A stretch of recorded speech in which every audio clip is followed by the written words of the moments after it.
Good afternoon, ladies and gentlemen. We will begin our program with introductory remarks by our boss here, our director and CEO, Dr. Ken Weinstein. I invite him, please.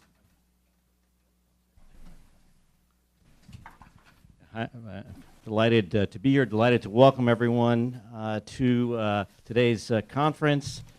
I'm Ken Weinstein, President and CEO of Hudson Institute. When Ambassador Daremblum was talking about allowing the boss to speak, I thought he was going to turn it over to his lovely wife, Gina. Today's topic is an incredibly important one. The issue is obviously, as we all know, children of misery, guns and gangs in Central America. This is a very important issue for us here at Hudson Institute. We follow developments around the globe carefully. Hudson, for those of you who don't know, is an international policy research organization. We believe that global security, prosperity, and the defense of human rights requires a new American foreign policy, one that places a robust and engaged America at the heart of a vigorous network of allies. We follow developments in Latin America closely for a number of reasons, as not simply because of the domestic impact that it has upon the United States, but we in the United States are obviously in the midst of a very challenging time right now with the massive immigration inflow of children on our southern border. Part of the reason for that inflow is, as we know, is the current situation in much of Central America, where both economic opportunities, the chance for individual advancement have been hindered significantly, and in part they've been hindered by the growth of the Matras, the youth gangs, the youth criminal gangs that operate both in Central America and increasingly here in the United States and are a challenge to our law enforcement officials. We have an excellent panel for this discussion today, and I'm delighted to turn it over to my friend and colleague, Ambassador Jaime Daremblum. Jaime Daremblum needs no introduction in Washington. He's the distinguished former ambassador of Costa Rica to the United States. He also needs no introduction in Central America or much of Latin America, since he's widely known for his very articulate and insightful articles that appear throughout the region and that have been appearing throughout the region ever since the great challenge that Marxism posed, particularly to Central America in the mid to late 1970s and since. And it's with that pleasure, with that bit of introduction, it's my pleasure now to turn it over to Ambassador Daremblum, and I want to thank our superb panelists for what will be a very interesting and informative discussion today. Thank you.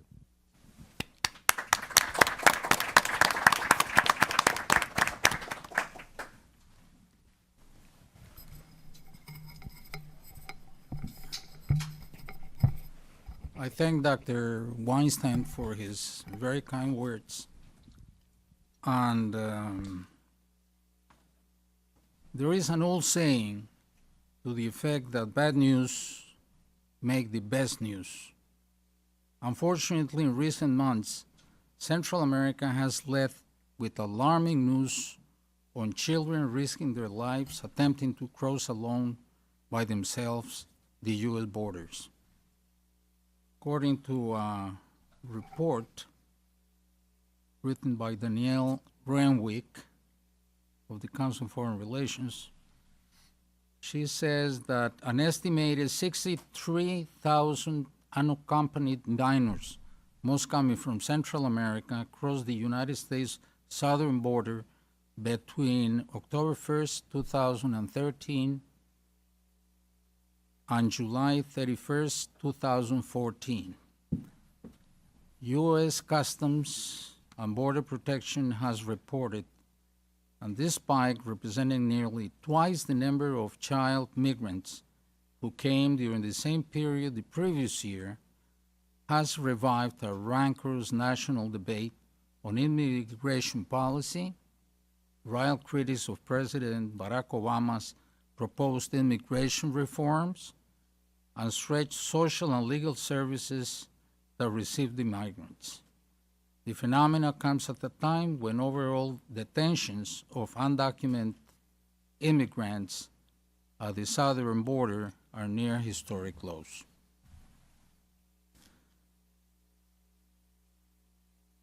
Unfortunately, the children are only a small visible part of a wider context of misery afflicting in varying degrees the nations in the region.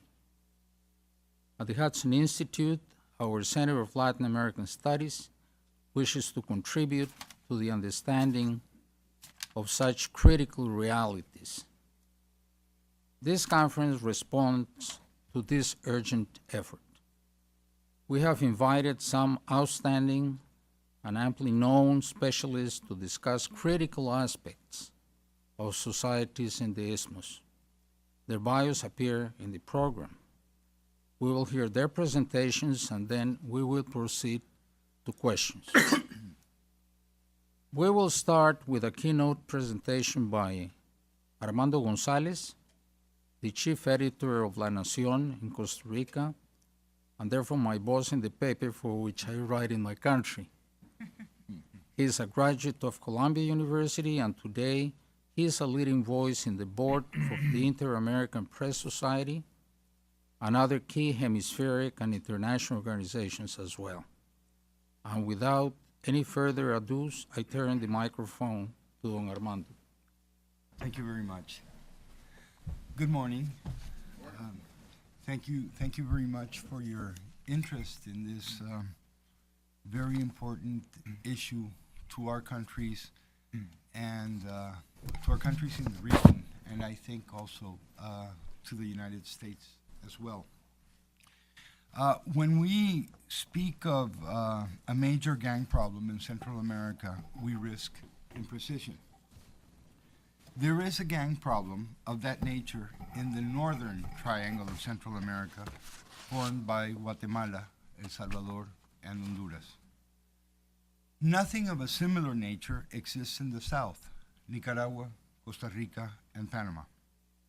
There are gangs in those three countries of the northern triangle, but they are far of the southern triangle, but they are far from posing an equivalent threat. There were gangs in Central America before the appearance in the 1990s of the now notorious Mara Salvatrucha and Mara Barrio 18 groups.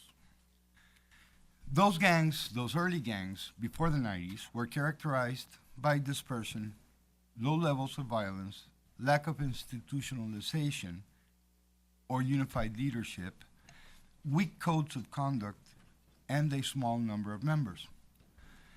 A UN-sponsored study showed, as late as 2007, that 4 gangs in El Salvador had an estimated average of 2,625 members each, while 94 gangs in Panama had, on average, some 15 members in their ranks. Those are the two extremes, but keeping them in mind is useful to interpret the differences between the phenomenon in the northern triangle and in the south, where institutionalization has led to larger membership in each gang and the phenomenon of concentration of members in basically 2 great organizations which have their factions, but have managed to group large numbers in the tens of thousands of members. In the 1980s, Central American gangs resembled those existing in the South today. But in the 1990s, a qualitative transformation began to take place in the Northern Triangle. Gangs in Panama, Costa Rica, and Nicaragua remain, to this date, in their infancy compared to the maturity achieved by the Northern organizations, whose ramifications cross borders, surprisingly, to reach as far as Spain. The transformation experimented by gangs in the Northern Triangle has much to do with illegal immigration to the United States. In Los Angeles, underprivileged Central American youths absorbed gang culture, and acquired the vision and organizational skills necessary to reproduce the phenomenon in their countries of origins once they were deported by immigration authorities in the United States. There was, of course, fertile terrain in Central America, where social exclusion, a culture of violence owing much to the great armed conflicts of the late 20th century, rapid and chaotic urban growth, much of which feeds on the attraction of rural population to the cities due to imbalances in development, low levels of community organization, family disintegration, and a growing local drug market add up to create conditions for recruitment and for the subsistence of gangs. So the two things coupled, a fertile ground in Central America for this type of delinquency, and a know-how developed in the U.S. and imported back to Central America with the deportation of many of these youths. When those two things came together, the original gangs, which we had, and which resembled much what we still have in the Southern Triangle, began to develop into a completely different thing. The early transformations consisted of greater organization, adoption of rights of entry, territoriality, and certain codes of conduct, including some sense of protection of the neighborhood. Levels of violence were relatively low, and the group's motivations had more to do with a search for identity and camaraderie. In 1996, in El Salvador, 46% of gang members responded that their main reason to join was to have fun. 10 years later, that percentage had dropped by 10 points. Other motivations, more directly related to criminal activities and their proceeds, have gained importance. Those activities evolved from petty theft and robbery to much more serious and better organized crimes. Extortion, known as protection in mafia terms, and rent in Central American gang jargon, control of local drug markets, and paid murders are, along with arms trafficking and the trafficking of people, have expanded gang business significantly in the past decade. To make room for those new sources of revenue, certain codes were abandoned and others adopted. There is no longer a ban on preying on one's own neighborhood, for it is the local grocer or small business owner who must pay protection. Local public transportation is a major source of rent. On the other hand, greater security concerns stemming from a growing intensity in police response led to the adoption of new rules, including restrictions on drug consumption by gang members and execution of defectors, another important change of the gang culture of the 1990s, when a sense of brotherhood banned internal violence. Two other major transformations point to growing professionalization and danger. In societies where recent armed conflicts have left a huge black market of illegal weapons, gangs have not found it difficult to arm themselves. Knives are no longer the weapon of choice, and the use of semi-automatic arms is not uncommon. At the same time, the average age of gang members has risen, and youths of yesteryear are now hardened professionals. Although recruitment ages are still set at about 15 years old, the average gang member now is around 25. Notwithstanding their notoriety, there are many doubts regarding the number of militants in the gangs of the Northern Triangle of Central America. Some estimates go as high as 60,000 in El Salvador, and that would make the combined forces of gangs larger than the standing army of that country. For all these reasons, governments of the Central American Northern Triangle have spent considerable efforts on facing the problem. The response has been almost exclusively repressive. Tougher laws have gone to the point of criminalizing gang membership in itself, which led to profiling and arbitrary arrests. Gang members have been jailed by the thousands, and public perception of their contribution to violence has soared, along with media coverage and the insertion of the problem into the mainstream of political debate. Populist politicians compete to take the tougher stance and produce, once in power, draconian initiatives. The names given to those programs say it all. El Salvador adopted the Strong Hand Plan in 2003, and 1 year later, after its failure became apparent, designed the Super Strong Hand Plan. Guatemala had the Tornado Plan, and then the Broom Plan, with which it would sweep the problem away. In Honduras, there was the less poetically titled Zero Tolerance Plan.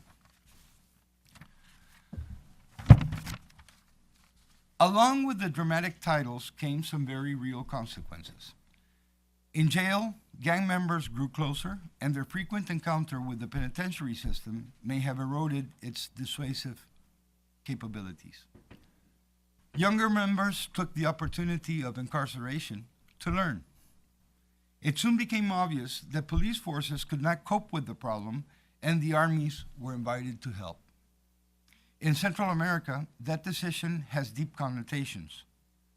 Vigilante groups have also sprouted, and are thought to be responsible for many killings, particularly in Honduras and Guatemala. The extreme legal measures often went beyond the limits drawn by respect of basic rights, and the emerging constitutional order in the countries of the Northern Triangle weakened as a result of constant abuse. Gangs responded by tightening their internal security and adopting measures designed to withstand the siege. They did. Not one of the drastic repression programs had success, and there is now a calling for a more balanced approach. Along with police efforts, it is necessary to attack the roots of the problem, which have to do with insertion into society. Necessary solutions go far beyond providing recreational and sport opportunities to idle youth. Programs dedicated to keeping them in school and facilitating employment, as well as strengthening community and family ties, may be the solution where strong and super strong hands have failed. Initiatives of that more preventive nature have been common in the South, including Nicaragua, which may come as a surprise to some of you, given the authoritarian nation of that regime, in many ways a mockery of democracy.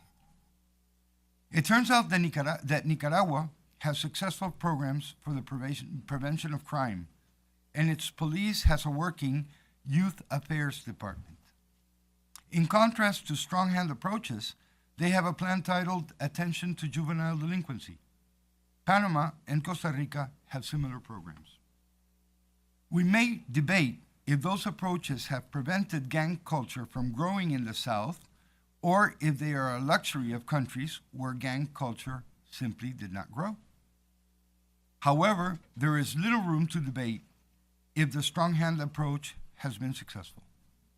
Failure is evident. To make room for less repressive possibilities, it is necessary to better quantify the true impact of gangs on criminality in the Northern Triangle. It is certainly no small matter. Gang wars, intra-gang violence, and repressive responses by authorities and vigilantes cause a growing number of innocent victims. New criminal activities, mainly extortion and local drug trafficking, expand the number of victims outside the gangs and make their existence unbearable to ordinary citizens. On the other hand, there are other very important actors in Central American violence, especially the Mexican drug cartels. Northern Triangle gangs have not been able to articulate the operational capabilities that would allow them to enter the international drug market. This marks an enormous difference with traditional organized crime. Relationships between gangs and organized crime are limited to cooperation in specific areas. It is more transactional than organic. It is possible that this too will evolve. That is all the more reason to reconsider strategies that have failed and experiment with new ones while there is time. But time to prevent the merger between gangs and organized crime may be running out. Recently in Honduras, police said that the Zeta drug trafficking cartel of Mexico, which also operates in the northern triangle of Central America, especially Guatemala and Honduras, the Honduras police said that they were arming the Honduran maras.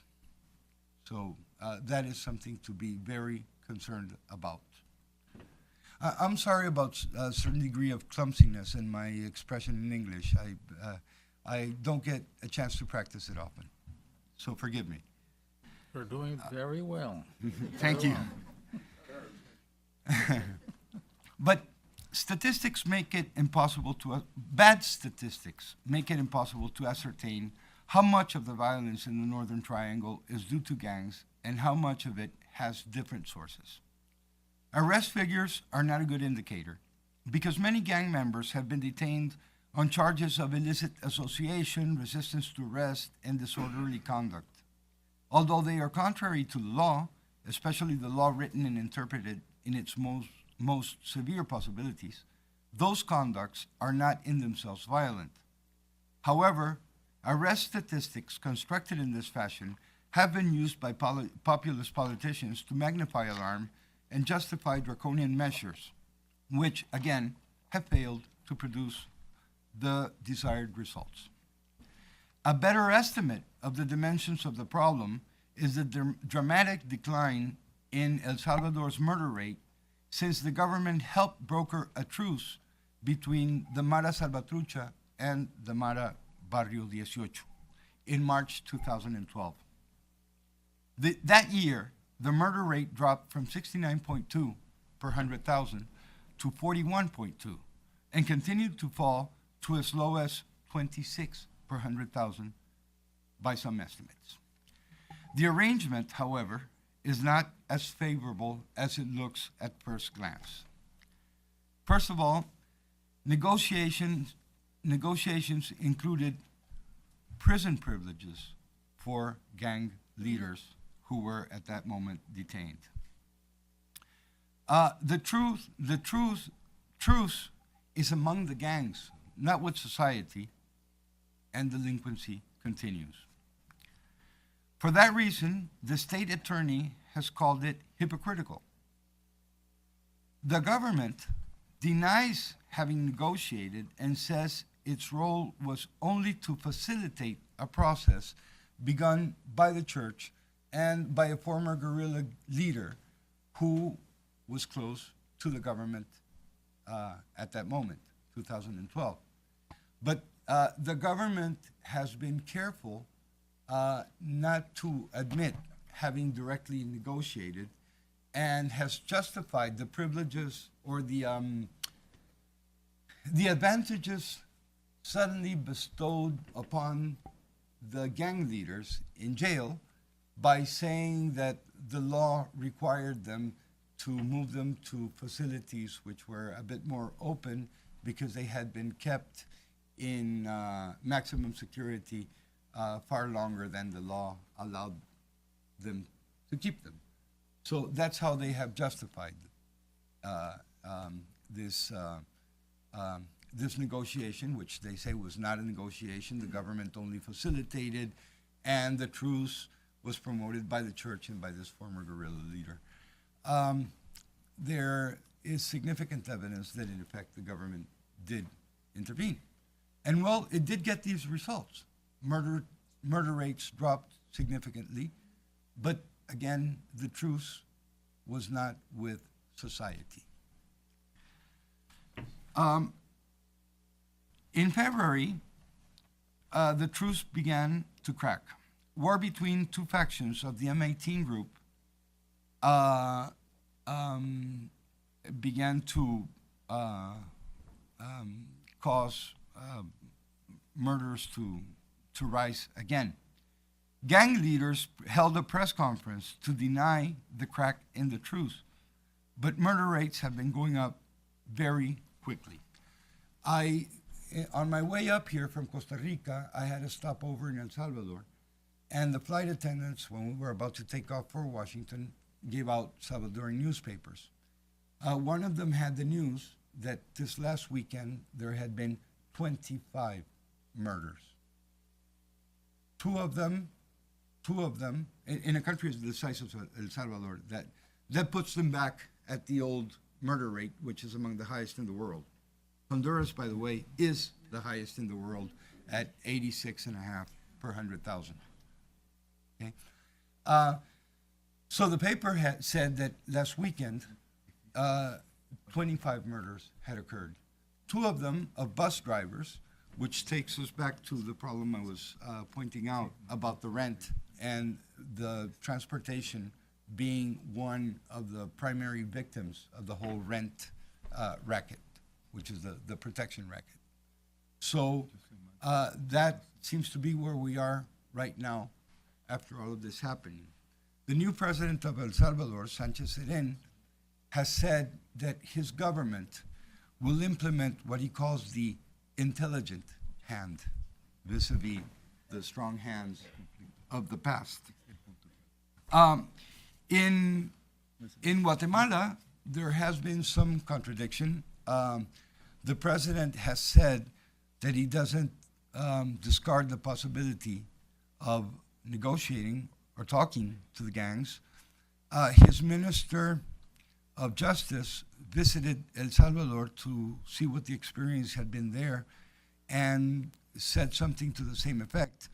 But political reaction within Guatemala was very strong, and the government had to clarify that it never said what apparently it said. It is a government presided by a former military officer who came in offering strong hand in security matters. And after these contradictions, it is back where it started with the strong hand approach. In Honduras, President Hernandez and his predecessor agreed on firing the chief of police in December, who was nicknamed the Tiger, and was a poster child for the strong arm approach, for the strong hand approach. But his firing does not indicate any change in policy. It is more a product of international pressure, mainly that of the United States, because the Tiger was suspected of participating in or ordering summary executions. So that's the super, super strong hand. And his firing doesn't mean the policy has changed. President Hernandez has insisted on the strong hand approach, which is already more than a decade old and has given us the results that we have today. Gangs in the Northern Triangle are a huge problem, but it is hard to know how huge. Their significance should not block the view of other important actors in these tragically violent societies, particularly the drug cartels. Repressive policies have not been successful tools in the efforts to eradicate gangs, and the factors that make Central America fertile grounds for their development have been left unaltered. A different approach exists in the South. Although establishing a cause-effect relationship between that approach and the absence of a significant gang problem requires more analysis, the failure of exclusively repressive policies is evident. A more balanced public policy is necessary, and countries in the region have begun to realize this. Cooperating nations, such as the United States, have also reconsidered. The Merida Plan offered help for strengthening police capabilities, but as time has passed, new USAID programs focus on prevention. It is worth a try. Thank you very much.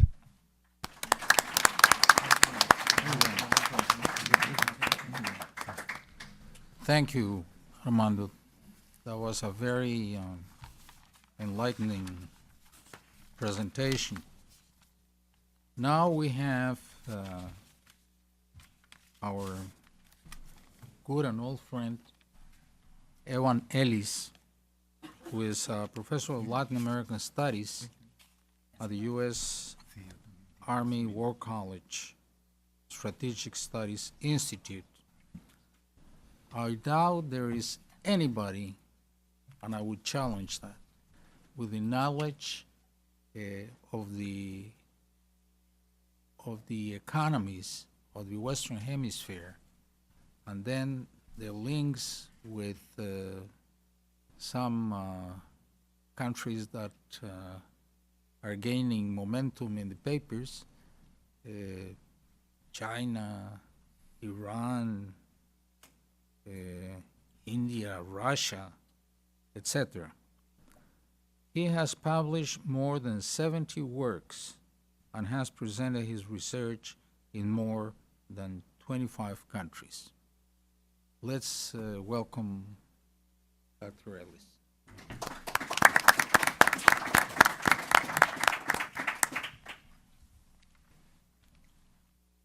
Before I begin, I want to thank Dr. Weinstein, Ambassador Daremblum, and the Hudson Institute for having me here. It's a true honor. I'm always reminded when I have the opportunity to come here and speak just what an impressive institution with a impressive ability to draw crowds both here in this room and with respect to the work on the internet. So thank you very much for the invitation. The kind words, I'll settle that with you later. But in the past 5 years, I've had the pleasure to work at an institution called the William J. Perry Center for Hemispheric Defense Studies, where we engage with our security partners on issues of importance to the region, including work in El Salvador and Honduras, as well as other parts of Central America, engaging with our regional security partners on issues such as the maras, as well as having published various articles on that, and giving various presentations to help prepare our own armed forces for missions in the region. So departing a little bit from some of the economic focus that you are familiar with my other works, some of my comments today are going to be based on those experiences, but very important for me to emphasize that nothing that I say today in any way represents the institution for which I'm currently employed, nor in any way the U.S. government. My often very frank opinions are completely my own. So with that disclaimer, let me start, and I'm going to go very briefly, very quickly. Very difficult to follow Armando, because I think just about all of the key points outlining the real nature of the challenges he has covered, but I'll try to say some things where possible, just in the interest of variar. I'll try to emphasize a few subtle differences of opinion that I may have. To begin with, obviously, it's often said that Central America draws the attention when the reverberations occur here in Washington. And indeed, when you go back to 2004, many people point out that really the awareness on Capitol Hill of the Mara problem occurred because we started to realize that there were members of Mara Salvatrucha y Barrio 18 here in the neighborhoods of Washington, D.C., and that's something that our congressmen began to take note of. In much of the same way, the crisis of the children, with, by varying estimates of 52,000, 60,000, perhaps more than 60,000 children this year coming across the borders, that has gotten political attention in Washington, D.C. But it also emphasizes something that I think is extremely important for U.S. policymakers to take into consideration, and that is that for the United States, Central America and Latin America is not a foreign policy issue. It is what an esteemed colleague called an intermestic issue. The region for us is as much a domestic politics issue as it is a foreign policy issue. And so I see that that is playing out right now. I think Armando covered some of the details with respect to the magnitude of the gang problem. By some estimates, 70,000 or more gang members in just the Northern Triangle states, et cetera. Obviously, the high rates of violence, despite the fact that, ironically, we find the rates going up significantly in El Salvador with the collapse of the gang truce, and at least the leadership, General Perez Molina in Guatemala, and President Hernandez in Honduras, claiming successes for the recent 10 to 20% declines in the murder rates in those countries. In general, however, there is an acceptance of the relationship between the notion that something about the gang violence that has been generated has a relationship to the exodus of people, including exodus of children that we've seen. Clearly, this is not entirely new. The rates of exodus from Central America has been going on for quite some time. However, this year, as Armando pointed out, we're seeing about twice as many children specifically coming across as we did before. And in general, if we look at the rates going back to just 2011, we're looking at about 7 to 8 times the number of people coming across this year than just 3 years ago. So clearly something is happening. Now, the puzzle is that there has been no significant change in U.S. law yet, although some people would suggest that the anticipation of changes in U.S. law may have contributed. Clearly, there has been no significant increase in violence, with the exception of what we've seen in the past couple months in El Salvador. But that really has begun to occur after some of the influx of children. But there are mechanisms, and the mechanisms have to do with a number of complex factors. Parents not wanting their children to be recruited by the gangs, parents fearing for their children's lives, parents themselves coming to the United States to work, leaving those children vulnerable, oftentimes with aunts and uncles and grandparents where they have to face the mean streets of these countries, oftentimes with a minimum of protection and adult supervision, et cetera, including the so-called the word of mouth and the economic role that parents who send remittances, oftentimes one of the core desires that they have as parents is to be able to bring their children to a place that they regard as much safer, however difficult their current undocumented status may be. So the motivations are clearly relatively complex, but behind that, it's important to, whatever the exact relationship is, to not lose track and really to take advantage of the degree to which this is highlighting a very, very grave problem in Central America. I think, again, Armando highlighted much of the history, so I'm not going to belabor the issue, but I just wanted to highlight a few things. First of all is the fact that in many ways it was in part the lack of coordination between U.S. immigration policy and our relationship with Central America that contributed to this problem. In many ways, the Salvadorians and others came to the United States in places like some of the poor districts, the Rampart District of Los Angeles, in the 1980s, 1990s, fleeing the El Salvadoran Civil War, fleeing the wars of the region. Were in difficult situations. Many of the children of those refugees fell into crime. But then in the late 1990s, and especially from about 2000 to 2004, when we changed our immigration policy and began to deport undocumented people, especially those with prior arrest records, that began to send a wave of people who had been socialized into the gang culture, especially in Los Angeles, back to the Central American nations. And at that time, perhaps one of the unfortunate oversights was putting, by some estimates, 20,000 people with arrest records in a situation where they had very few actual ties, having left there when they were very young children, if at all, going back to a situation in which really they reverted to the gang culture that they had learned in Los Angeles. And in many ways, the soft power of the United States proved enormously effective. Essentially, the ways in which the Salvadoran gangs, again, especially Barrio 18 and Mara Salvatrucha, had evolved in Los Angeles was enormously popular in Salvador. It was the glamour of the United States. It was no longer the marijuana that the gangs used to use. It was now cocaine. It was no longer the little handmade guns and knives. It was now, sometimes large caliber weapons. It was the gangster rap, etc. And essentially, these groups transplanted, very highly successful, really took over, grew like wildfire in Central America. And so within a few years, 2002, 2003, you had the recognition that this had become a major social problem. And again, as Armando pointed out, the first reactions proved very short-sighted. Mano dura, super mano dura. However, I can also say that having worked with the Salvadorians, having worked with the Hondurans, there is a relatively deep-seated recognition of the need to focus on the problem in an integrated fashion.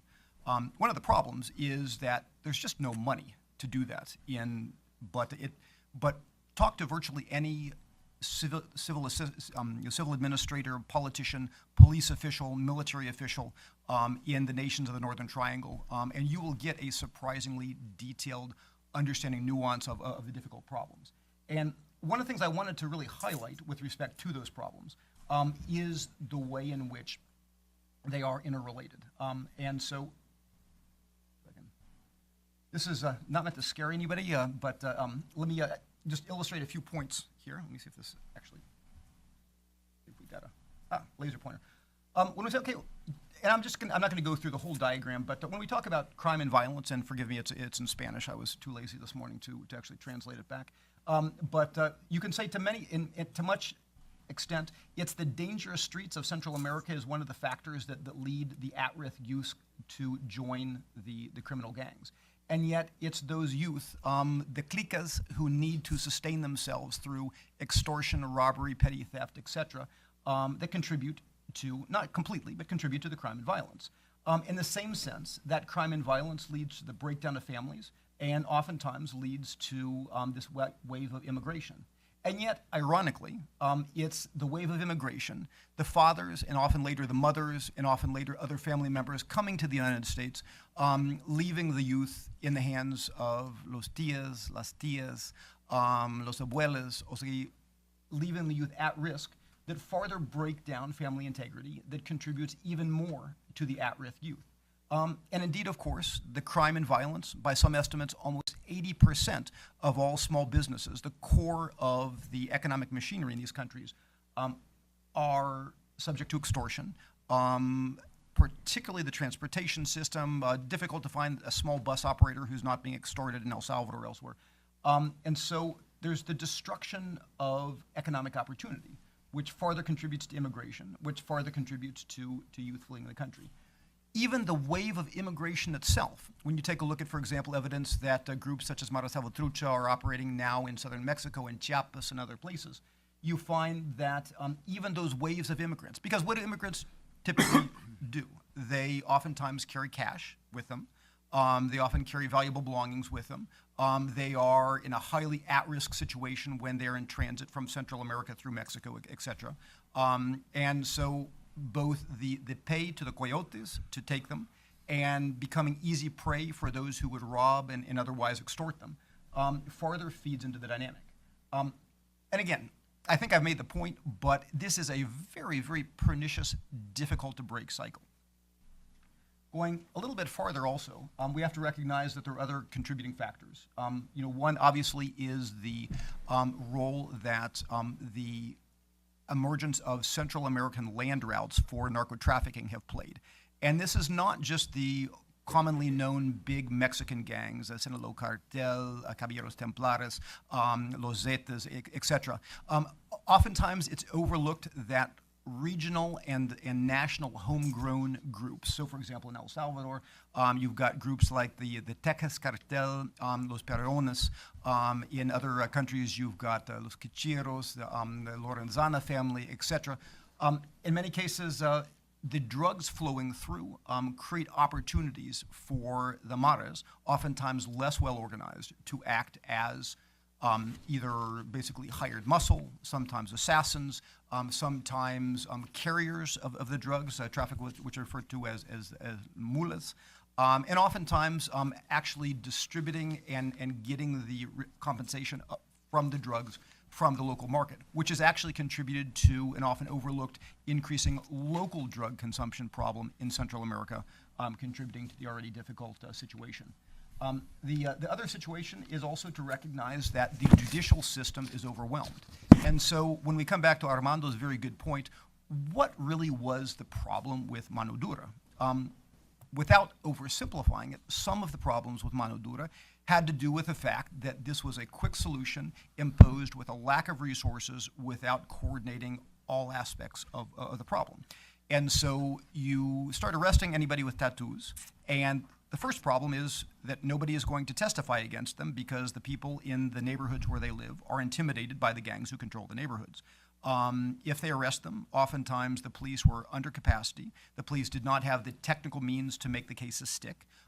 Getting witnesses to come forward in cases where you arrest a Mara, very difficult when the people who are testifying live in the same neighborhood as the Maras who dominate it. If you can get them into jail, very quickly the Salvadoran, Honduran, and now Guatemalan jails became basically incubators for Mara recruitment because, and indeed, it's ironic, in Honduras, they did not separate the Maras into separate jails. In El Salvador, they did, but the result had a similar problem in both cases. The Maras very quickly organized in the jails, and basically, if you weren't a Mara going into the jail, in order to survive in the system that was created with a weak control, you had to essentially become a Mara in the jail. The weak control also allowed that leaders inside of the jails, through the smuggling of cell phones, et cetera, not only could consolidate the organization, but also could begin to could begin to actually do extortion. I think in Guatemala there was an estimate that something like 74% of all extortion threats in Guatemala actually came from inside jails. So you begin to see the extent of the problem. Other things that are important to mention, one of the issues is the fact that the Maras are an evolving problem. I remember in 2004, a distinguished former police commissioner in Honduras actually made this comment that the Maras are evolving. And here, 10 years later, they're still evolving. One thing that you see is that aging of the Maras that Armando spoke of. As you get to the second and third generation of the Maras, of which very little is known, you have Maras actually sending gang members to school, deliberately to be accountants, deliberately to be lawyers, because to survive as a gang, what do you need over the long term? You need somebody to defend you. You need somebody to get your members out of jail. You need somebody to keep track of where all the money is coming from and going to. And indeed, we've actually seen cases where the Maras are deliberately infiltrating the police organizations, and although it's highly denied, some suggestions that even some aspects of the military, that there are some Maras who are trying to get into the armed forces. And so what you're seeing is an organization or organizations that are becoming more organized, more sophisticated. And yet, the actual level of organization is either greatly over-exaggerated or under-exaggerated. Over-exaggerated because, by comparison to global organizations like the Cali and Medellin cartels in the bad old days of the 90s in Colombia, or even the Mexican cartels, transnational criminal organizations now, in terms of global reach and organizational coordination, you find very limited evidence to say that the Maras are there. What you do find, however, is that within some cliques of the Maras, there is a clear coordination between members in U.S. cities and in cities in El Salvador or Honduras, etc. And so you do find evidence, and indeed we find recognition that there are some transnational chains. So, for example, in 2012, you had a somewhat controversial declaration by the U.S. government that Mara Salvatrucha had become a transnational criminal organization subject to certain laws. While that's debated, I think it's a clear recognition that there is some transnationality, but that some does not mean complete transnationality. I'll skip over the majority of the details, but just a few quick comments. In El Salvador, what we're actually seeing is that in 2011, 2012, a lot of talk about the truce. The murder rate, as Armando alluded to, had fallen by 60%, in some cases by more. But this year, the truce began to fall apart, and now, as of about June, you're actually seeing the murder rates higher than they were before. By some estimates, 70 to 77% increase in murder rates. Some people say that the murders never fully went down, but in order to preserve the image of truce, some of the people killed were put into mass graves, etc. On the other side, you also see that there was a truce demonstration effect. And so, for example, there had been a truce in 2011 in Belize, largely regarded as having failed when the government didn't have the money to do its part. But with the success of the Salvadorian truce, there was even some tentative steps toward a truce between the Maras in Honduras, although in many ways that's been discredited. Some evidence now, some talk under the new Salvadoran government, the former FMLN leader and now President Sanchez Seren, that indicating that whereas the previous government of President Funes had been criticized for having gotten involved in the peace process, or the truce process. Sanchez Seren saying that, well, we're not going to get involved, and indeed some steps to actually prosecute or at least investigate the Father Toño, the Catholic priest who had been involved in the process, and perhaps others.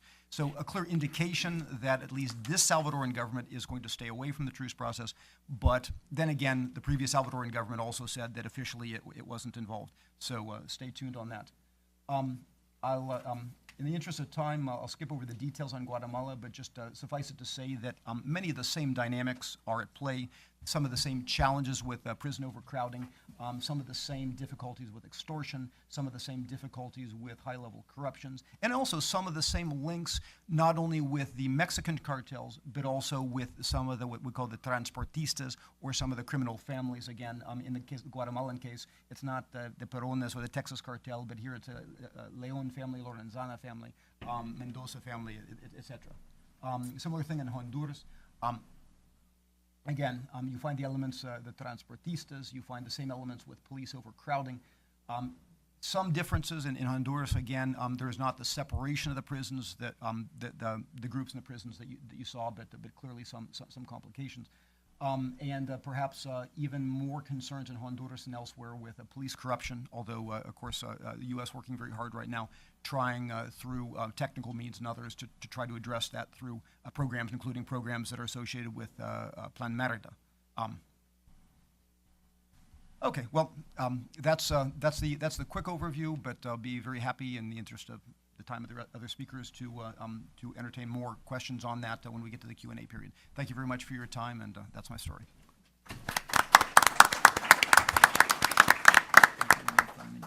Thank you very much, Evan. We'll have now the privilege of listening to Celina Realuyu, who is a professor at the William Perry Center for Hemispheric Defense Studies at the National Defense University. She knows very well Latin America. She has a detailed knowledge of the cycles in different social aspects of our countries, and as in previous occasions, I'm sure it's going to be a pleasure to listen to her this afternoon. Celina?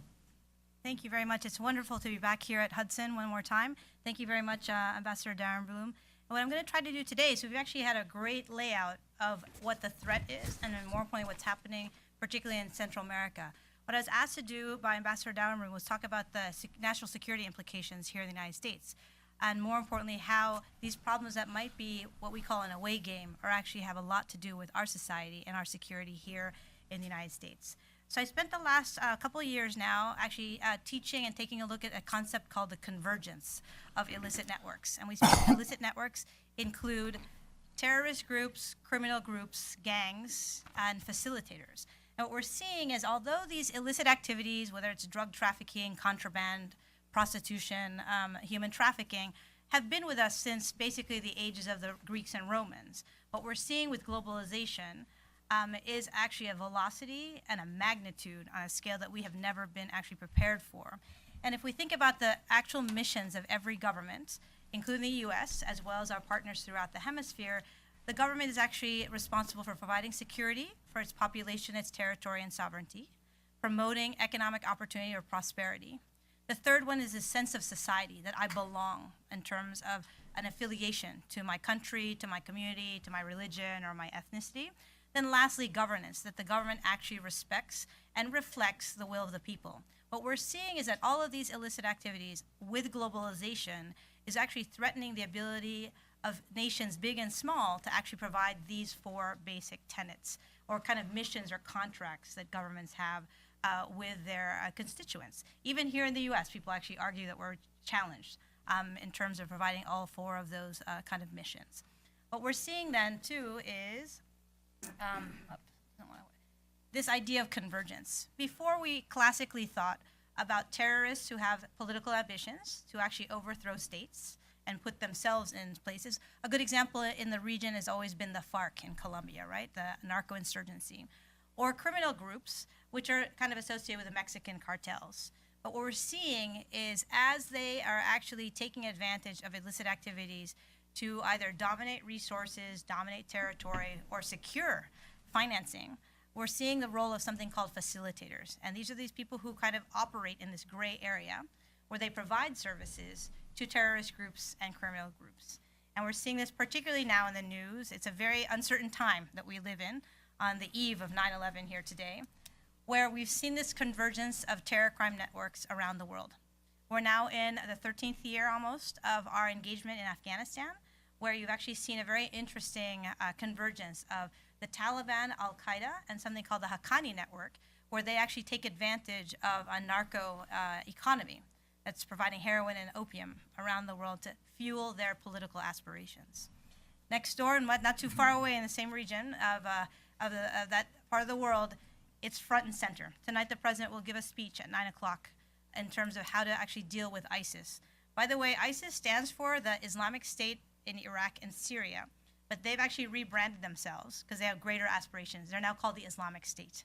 And a lot of their origins, even though they were inspired by Al-Qaeda, was actually through petty crime, that they actually gained a lot of the supports through extortion, human trafficking, kidnapping, and the sale of actually antiquities in Iraq to actually garner strength and build their actual resources to become really a terrorist army. We also have seen Al-Qaeda in Islamic Maghreb that uses kidnapping for ransom.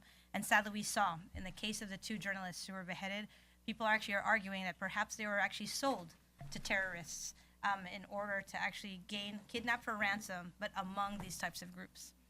And then more importantly, you've heard about Al-Shabaab in the Horn of Africa. Boko Haram, which was responsible for the largest kidnapping of young girls, 276 young girls from a Christian private school, and we still don't know where they are. Then in our neighborhood, we have in this hemisphere the FARC and Shining Path, or Sendero Luminoso, that took advantage of cocaine trafficking in order to support themselves financially and more importantly territorially to dominate and present true national security threats to those countries. And then lately, too, we've actually been seeing a lot more activity of Hezbollah and Iran in our hemisphere. And as you know, Hezbollah is still one of the terrorist groups on the U.S. Foreign Terrorist Organization list, whose primary goal is basically to negate the existence of the State of Israel and has actually claimed the United States and the West as also their declared enemies. And for a little footnote, Hezbollah is actually the ones who are the foreign fighters of Assad in Syria against the civilian population in Syria. So what you're seeing is a very uncertain and more importantly unstable world where these groups that traditionally had not really collaborated, terrorist groups and criminal groups, are actually finding and forging common ground, common tactics, and common activities, which we can probably all agree are a threat to our national security, irrespective of which country we inhabit. So taking a look at what's happening in the Americas, we've always had this flow of drugs and people northbound, and sadly, guns and money southbound, right?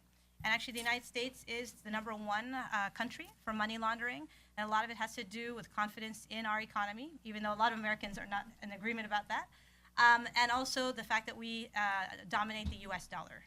And if you take a look at tons of transactions around the world, particularly in illicit economies, it's still actually dollar denominated. And what we're going to take a look at now is a couple of the different factors. There's a lot been of discussion about the drug war for the last 40 years. But what I wanted to actually focus on was how the gangs are actually not just kind of the middlemen and the transporters of drugs northbound, but also of people. Armando and Evan gave you a really good overview of kind of how the gangs kind of rose up and their history and where they are now. But I wanted to actually show you how they're actually deployed here in the United States. Almost every community now in the United States has some sort of gang presence. And that's important to also discuss that they're not just Central American gangs, there are all types of different gangs in the US that exist. But what we're looking at today, obviously, is the phenomenon of MS-13 and Calle 18. they tend to be towards the border states. And sadly, too, it's been a vicious cycle. Because of the kind of waves of deportations that the U.S. is actually engaged in, you've actually created a new generation and more actual recruits for the gangs in Central America. So you can actually see how gang membership has actually increased in what we call the Northern Triangle of Guatemala, Honduras, and El Salvador. And sadly, too, with that growth of gang membership, you've actually seen these spikes in terms of the homicide rates. It's actually more dangerous to be in Honduras than to be in Afghanistan, which is something that's very hard to actually put your arms around when you're thinking about security issues. And what we're seeing, too, is what are the real drivers, right? There's a lot of push and pull factors, but particularly it comes down to the lack of opportunity, whether it's educational or more probably employment opportunity. And people actually talk about how a 13-year-old in East LA, American, young man who's perhaps maybe not very academically gifted, can also become susceptible to being recruited by gangs in his own neighborhood, similar to, let's say, his technical cousin in El Salvador. In the US, there are other opportunities and other avenues in order to, whether you join the military or the law enforcement, there are other different ways that youth at risk have that are not available, unfortunately, in Central America. The other piece is very hard to leave the gangs. And we've actually started to hear about some isolated cases of children who have come to the United States and then been in those first waves of deportations in the last year, who have become victims of gangs because of their disloyalty or their idea of abandoning the country. And it's become a very important social stigma of how do you get out of the gang, or more importantly, what could happen to you if you're trying to get out of the gang. And then we've actually seen prison overcrowding. We actually talk about getting your master's or PhD in prison. The same thing happens in the United States, by the way, as it's happening in very overcrowded prisons in places like El Salvador, Honduras, and Guatemala. You've already spoken about the mano dura policies. It's another question about if you're actually going to use violence and repression, you're probably going to receive repression back. And that's this other question of what's the vicious cycle. And sadly, we've had these waves of deportations to Central America. What I wanted to also take a look at is, and these just show you a little bit how, and these are derived from the UN Office of Drugs and Crime, basically the rates of homicide per 100,000. They have been moving in different levels, but in general, we've actually seen unprecedented levels of violence. And this has been a push driver for young migrants to come towards the United States. Kind of, you either run towards economic opportunity. The entire United States is actually founded by waves of migration, moving towards economic or educational opportunity, or moving away from political conflict and violence. And what you actually have in the case of Central America is both at the same time. What I wanted to talk about, which has not been discussed that much in our panel, but also in the media, is the fact that a lot of these children are subject to tremendous physical risk when they're making a 1,500 mile journey, but that they actually start as being smuggled into the United States. Their parents or their family members will pay what they call coyotes, or transporters, who will actually traffickers, to get them into the United States. But a lot of times they actually become victims of human trafficking. So just to give you some definitional terms and connotation, human smuggling is actually a crime against an immigration law. You're actually paying someone because you want to get from country A to country B, and it's paying for a transaction. Human trafficking is actually a crime against the person, where your human rights and, more importantly, your personal liberties are actually taken away from you. And sadly, it is what we call modern slavery. And how does it actually work? And why is it actually taking place? And why is it very lucrative, not just for the maras, but also for the cartels?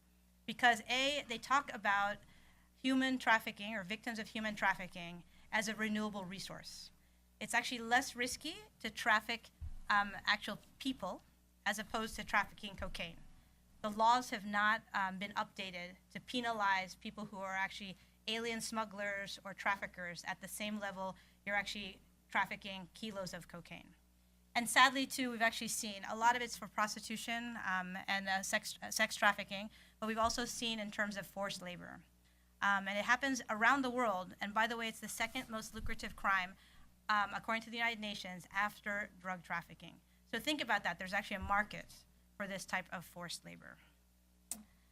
We're seeing here are actually the hotspots. There's a wonderful NGO called the Polaris Project that actually helps to rehabilitate victims of trafficking who've been rescued, to try to give them the skills, education, opportunities to actually kind of start a new life. This is a very important part of the laws here in the United States, where now the victims of trafficking are not penalized. They're actually given safe haven. And more importantly, there's an incentive to try to save and rescue people who've been trafficked. And Polaris Project is one of the NGOs that's actually quite active in this space. What we're quite fearful, those who follow human trafficking, is the fact that it's unclear how many of the children who are being brought or by these coyotes towards the United States are becoming victims of human trafficking. And the statistics are very difficult to find out, but I just want to raise awareness about the risks, not just physically of the journey, but what could actually happen to these children. And that's what we've seen. How do you think about combating human trafficking? A lot of it has to do with education and social awareness. A lot of times these coyotes or these traffickers, they actually portray themselves as agents who are going to El Salvador, to a remote area, saying that they're starting, for example, we have a new hotel that's being built on the Mexican Riviera, and we need to hire maids and waitresses. And unfortunately, the families actually pay that coyote a fee in order to help their daughters, and a lot of times it is daughters that they're recruiting, to actually make that journey. Unfortunately, there is no job. That's not the job that's waiting for them at the other end. And that's how you become someone who is kind of smuggled to being actually trafficked. Then we have to think about the laws that need to be updated in order to actually think how we can be as up-to-date and current in order to penalize those who are involved in this. And then lastly, taking a look at the networks. Because now you've actually seen drug trafficking cartels are now transnational criminal organizations. They've diversified. And we've actually seen groups like Los Zetas, who are actually not as interested in drug trafficking. They've left it to the larger Sinaloa cartel in Mexico, and they're the ones that are actually moving people as a product as opposed to drugs. And how is this actually related then to the migration crisis at the border? So as of last week from the Homeland Security Department, we've actually now exceeded 66,000 unaccompanied minors who've crossed the border since October 1st of last year. So that's actually much faster. The rate has technically actually gone down the last 3 months because of the weather. It's like 130 degrees to cross the Sonora Desert, but it's also because the word has gotten out that there are actually going to be deportations, and there's been a very active campaign by the U.S. as well as the Central American governments explaining that no, the rumors, they are rumors, that there's going to be an amnesty before the end of the Obama administration, and more importantly, that you're going to be actually sent back. The reason that the Central American children are actually allowed to stay and be processed in the United States is actually based on something called the Trafficking Victims Protection Reauthorization Act. And it actually took a look at the fact that these children that are coming from that northern triangle are at risk for being trafficked, and that's actually why they're treated differently than migrants who are underage from different countries. So you actually have this interesting convergence of all of the bad information that people are getting, this rumor that if you cross the border, you'll be able to become legalized, or this path to citizenship.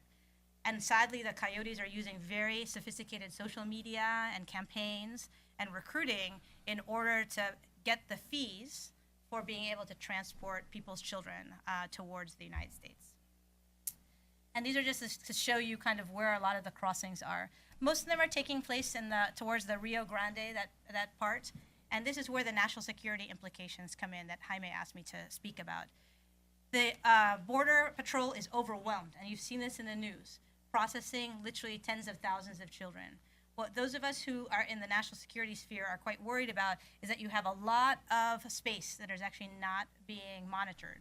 And in this very heightened time that we're worried about terrorism or attacks on the homeland, if I were perhaps an adherent of Al-Qaeda and thinking about how to come into the United States, there's a lot of opportunity because of the distraction and, more importantly, the overwhelming kind of responsibilities that the Border Patrol has in terms of dealing with these unaccompanied minors.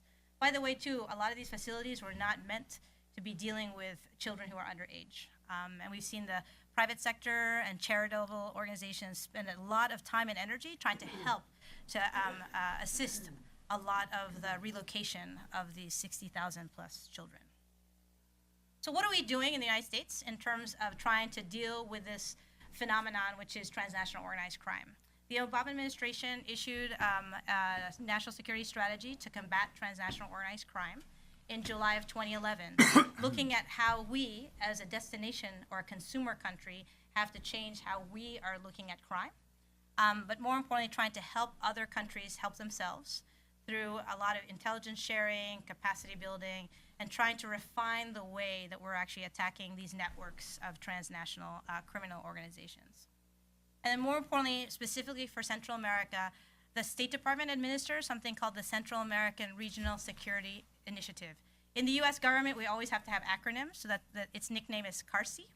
And what it does is take a look at a very comprehensive approach from a security, education, socioeconomic piece. So let's take a look a little bit at how it was set up as part of Iniciativa Merida, which was to deal with the huge growth of the cartels in Mexico. But then it became its own program in 2010. And about $800 million has been actually allotted to this program since 2008. And this year, the State Department's asking for another $130 million in funds. Just in terms of the funding, Secretary Jay Johnson of Homeland Security earlier this week asked for $1.2 billion to help DHS manage the crisis of the migrant children. We'll see with Congress if any of these things are going to come together. That's actually a very small amount. If we think about the president tonight will ask for $5 billion of assistance of a global counterterrorism fund. So it kind of shows you in terms of scale what we're dealing with.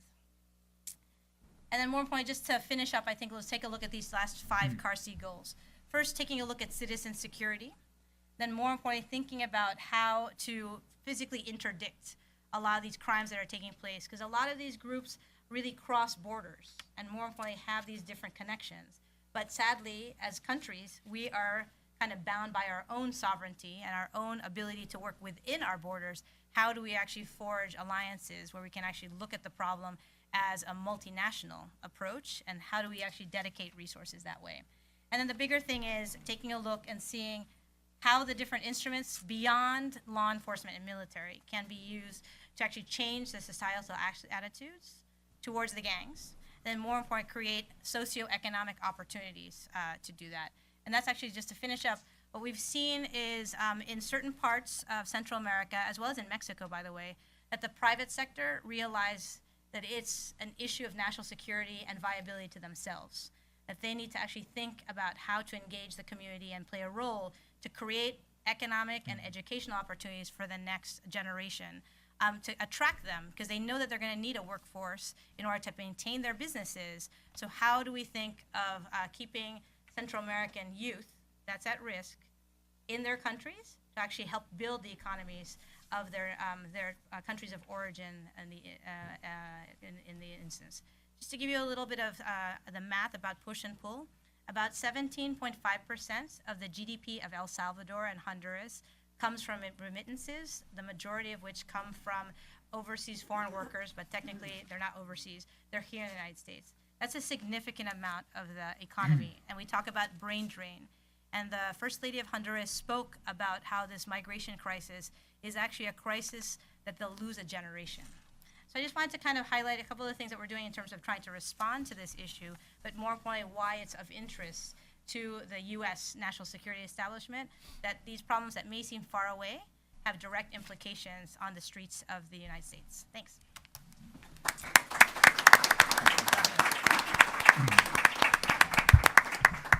Thank you, Selena. That was a superb presentation.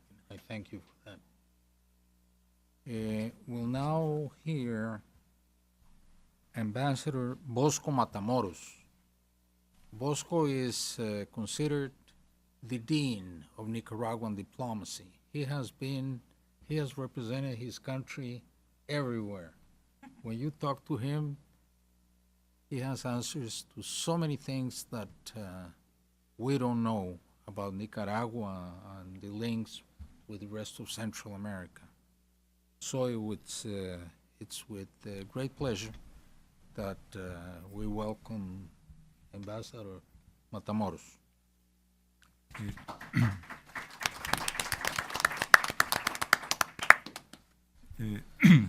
Thank you. I want to express my appreciation to the Hudson Institute, to Ambassador Daremblum, and also the presence of old friends and new friends, which I hope they will be interested in the few remarks that I will make. I think it's very important what you have said, and I think it's a perspective from the United States in a certain way, from part of Central America. But I would like to make some remark which would be more brief because otherwise my colleague will be in difficulty. And it's the fact that we have made some generalization which are very important, but I think we have to make some reflections about Central America and Nicaragua specifically. Nicaragua is the poorest country of Central America, and it has a GDP of the equivalent of 60% of the Honduran economy. But remarkable, despite the fact that we have here concluded, or my previous colleagues, that poverty is one of the factors that produces and increases criminality. Nicaragua, even though it's the poorest country in Central America, has the lowest murder rate in Central America, together with Costa Rica. So how do we explain this paradox? Second, another consideration that I would like to make is that Nicaragua, like El Salvador, experienced in the 1980s a civil war, a conflict, in which both El Salvador and Nicaragua were involved in the confrontation east and west. How do we explain or respond to the issue that in El Salvador we have developed a phenomenon which is called las maras, and there are no maras in Nicaragua? What is the reason? One of the explanations, I think, would be finding what Armando said. But also another consideration that I think would be important to take into account is the relationship that the Nicaraguan police has with the community, which is outreach is a proactive instead of reactive. The second persuasion that I think we will find in Nicaragua and the security apparatus is that the traditional approach, which is super strong, I will call it super failure, does not work. And this is a problem that we have to face Central American in a broader perspective. For example, in the 1980s, the United States was engaged in the region. And when we ended the conflicts in the 1990s with the peace accords and elections, the United States thought it was the end of the history in Central America in a paradoxal way, that there were not going to be more conflicts, that we were going to grow economically, and with free trade agreements, we're going to find a solution to the institutional social problem. What has happened 20 years later? In the year 2000, we see that we have free trade agreement. Nicaragua remains the poorest country. Before, we used to migrate to the United States for political and security reasons. Now, Central America is a transit point for drug trafficking and the potential risk of terrorism. But Central Americans that are migrating to the United States, they do come here for the lack of economic opportunities. We feel that the United States has forgotten the existence of the region, and as a result, we have seen the coming of a new presence, new actors into the region, which they offer different kind of opportunities from the traditional ones. We have on the one hand, Russia, for example, in the case of Nicaragua, and the case of China. And at a lower level, we see the presence of Iran that existed, but it has become a sort of rhetorical or historical episode, because after Ahmadinejad left the presidency, there is no more basically Iranian presence in Central America. It has basically withered away. But on the other hand, we have a government in Nicaragua, which is what we call a democratic authoritarianism, which assures stability. It has the dominion of the state apparatus, but at the same time, it has an agreement with the private sector, the trade unions, and therefore it has guaranteed stability in the country. These conditions have made Nicaragua, basically, with Costa Rica and Panama, one of the most attractive regions, countries in the region for investment, for security. And I think that we have to rethink this policy in terms of regional approach. CARSI does not offer a solution for Central America. It represents, in a region of 45 million inhabitants, $3 per capita. And with the amount of resources that are moving through drug trafficking, is basically irrelevant, doesn't offer the needs of opportunity, job creation, and the access to education that needs our region. In Central America, we view the drug problem very much oriented by demand from the United States. And as long as there is not an integrated approach, we will continue to follow the trap, the security approach at the expense of the economic and social approach. That's one of the reasons why Central Americans, you may see in Honduras, El Salvador, and Guatemala, they, as a result of the U.S. resources and political pressure, they have that approach. But in Nicaragua, the government, because they have found a kind of alternative, political alternative, have a more sophisticated and complex relationship with this kind of problem. I think that the region needs a new kind of agreements. It needs something like the Europeans received from the United States after the Second World War. It will be very important that there is a plan, a long-term plan, which will invest like in a time frame of 5 years, like $10 billion for development, education, and enhancement of the infrastructure. The continuation of the war on drugs with the emphasis on security is threatening the stability of the region. We have spent 3 generations fighting a war to keep the armies in the barracks. Now with the drug war, we have seen the armies coming out to the streets, and there is a tremendous discretionality in a society where the control of civic power with the army is very thin. It will just lead to another wave of authoritarianism, which, on the other hand, will create the conditions that we fought in the 1980s to finish with them, which means in a certain way that the United States, which was engaged in the region for the establishment of democracy, for the establishment of a democratic process, for a market economy, is backpedaling the objective that we found at that time in the 1980s. I believe that Central America needs a more serious engagement on the part of the United States based on the concept of shared responsibility, but also at the same time with realistic objective in terms of resources and commitment to our countries. Thank you very much.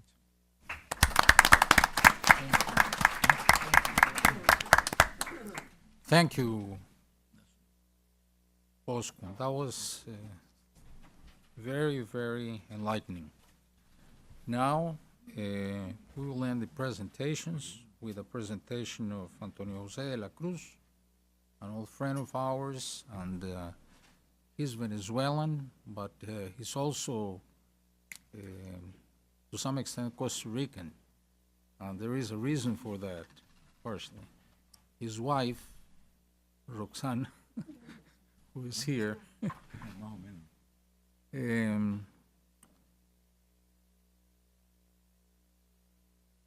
Antonio is an expert, and he knows deeply well the PDVSA phenomenon in Venezuela and in Latin America. PDVSA, as you know, is the petroleum company, state petroleum company in Venezuela. He has a personal experience of couple of decades from being at a very important echelon of technicians of that institution. And without any further introductions, we pass the podium to Antonio. Thank you very much, Ambassador Daremblum. I will try to do it in 5 minutes, I will promise. I understand now why I am the last, because Ambassador Matamoros was presenting that there is a need in the region for a program like the Marshall Program after the Second World War.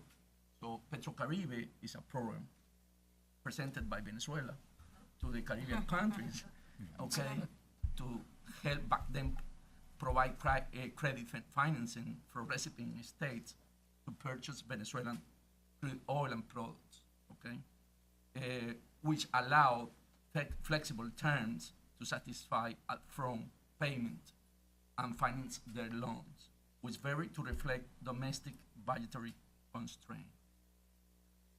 Okay, let's see some numbers quickly. If we see GDP, okay, gross domestic products, unemployment and inflation in the region, and compared to Venezuela, who is the country who is giving that support, we could see that the GDP basically in the region was around the growth 3%. Taking that around, you will find that Venezuela was the lowest in the 2013 with 1%, and Costa Rica and Panama are the highest end. The rest are in the same range. When you look at the percentage of debt of GDP, you find out that the region is around 50%, which is around Guatemala is in the lower end, and the rest of the country, Salvador, probably is 61 and the high. When you see the size of the economy, which is the GDP in billions of dollars, we find three groups. The first one, which is Panama, Costa Rica, and Guatemala, are around 45 billions, and the lowest rank are the rest, El Salvador, Honduras, Nicaragua, 18 billions is as a size of economy. Venezuela, of course, is the biggest one with 10 times the mean of the top high end. Also unemployment, which is important to see how it does impact. We find that the region is around 4.5, Costa Rica is a high rate, and Venezuela also. And the inflation rate, which is a tax to poverty, is around 5 in the region, while Venezuela is 56% last year. Okay, it's the high. So let's see the Central America matrix then, how the energy matrix, how it works, how it composed. So we have the numbers there. On the left, we have all this source of potential energy here. Okay, geothermal, biocombustion and waste, hydro, crude, coal, and solar wind on the left. And on the right, we have the supply and the demand on the stream. And in the middle, we have the oil products required. This project is developed by the Inter-American Development Bank, which is very interesting because you could find here what the region is needing. And 56% the demand is covered by oil and products, okay? And when we see in the right end, we will find that basic transport is the 50% of the oil products, and is also in 100% used by transportation. 44% 53% in industry, support by oil. Residential is low, 7%, and the commercial area 13, and other 78. Taking that into account, okay, we see, okay, that is the matrix for the region. What is the opportunity then for the loan facility we have? We're talking about 6.2% GDP for the region, around 13 billion. Okay, and PetroCaribe, the only two countries who receive that benefit is Nicaragua and El Salvador. Last year account for 39 barrels a day. When we see the scheme, okay, how it works, we have at the beginning, the program allows you to have, according to the long term is 25 years, the interest rate is 2% per year, and there is a grace period of 2 years. According to the price for the oil, you have a combination of 60% you pay in advance and 40% finance when it's in 50% dollar barrel. But nowadays, we know that we are about 80 or 100 for Venezuelan crude oil. So that means that basically the country is paying 50% and the Venezuela is financing the other 50%. So how it works? When you have, on the top you have the price for those years, 2008, 2016 projected, okay, what was the real price for the oil, Venezuelan oil, crude oil. So the country pay half, basically, and you see on the red how much will it pay at the end when you are paying the interest on the crude oil you received in the previous year. Okay? So at the end, the opportunity 50%, but at the beginning, but at the end is 38. You start closing the gap between the real price and the market and how much the government is going to pay for using this facility. So since we see it, transportation is the one that the people is using more in the energy matrix for consumption. So let's see how is the price for the people. If you see USA, I'm comparing this to the price you pay here in the USA to all the Central America. And we see Costa Rica is in the high end for all the use of diesel, of gas also. Nicaragua, who is using Petrocaribe, is also in the higher level. And El Salvador is more close to the market in diesel, okay, and in the regular gas, and also in the premium. And the rest, Panama, are close in the around $3.50 and $4 a gallon. So we see that at the end, you are not receiving the benefit of having the help from the program. Okay. It's really an enabler. Okay, that is basically the biggest conclusion. I'm going to go to the continued dependence on Petrocaribe has delayed recipient state migration away from high carbon and high cost fuel, oil, and diesel. Natural gas, okay, renewables, or other forms of distributed generation cannot compete with the credit-supported purchase of crude and products. Almost one third of Venezuela oil exports are reportedly not paid in cash. El Salvador, for example, has paid for Venezuelan crude by exporting coffee beans to Venezuela. And Nicaragua also has done the same scheme.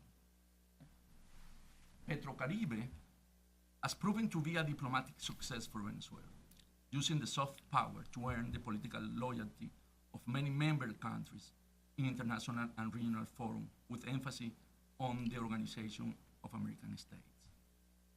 The political cost for Caracas due to royalty deduction, because the program made by PDVSA has been $3 billion per year. When you compare that to the subsidy to the gas in Venezuela, is around 12 billion a year. That is nothing for the government.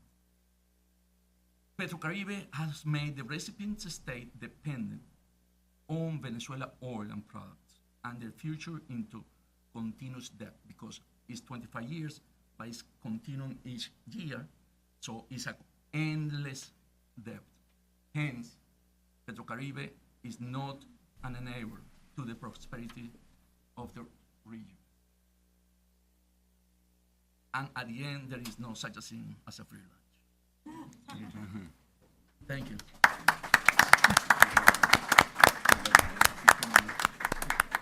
Thank you, Antonio. We have time for a few questions, and with the advantage of being seated here, I have two clarifications to request from, first, Antonio. Both Venezuela and Argentina, what the press gives us is that the inflation is 60% or more. What are is there such a thing as more precise figures on both countries? Okay, you asked me the Yeah. figure for the inflation rate last year or this year? Because I'm put it 2013, that is the official figure for the Central Bank of Venezuela, okay?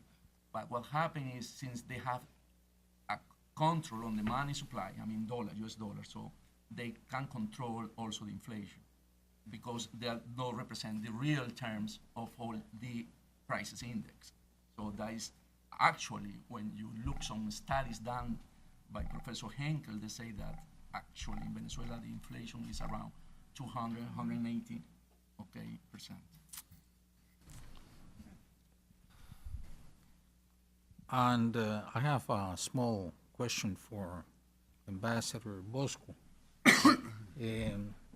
What's happening with the Nicaraguan canal that's going to compete with the Panamanian canal? The Nicaraguan canal is going to compete with the Honduran, Guatemalan canal, Panama canal. The question, I think, will be when the works will start. As you know very well, to build such a huge infrastructure, you need to build two harbors, one in the Atlantic and one in the Pacific. And to build a harbor in the Atlantic will take about 4 years. So it will be out of a schedule to begin the construction of the canal.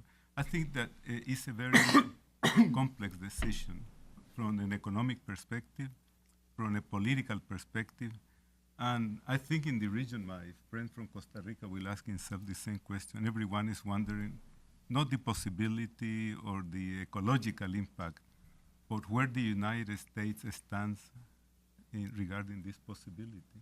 Nobody knows, and if somebody has the answer here, will be appreciated. Very good. Okay.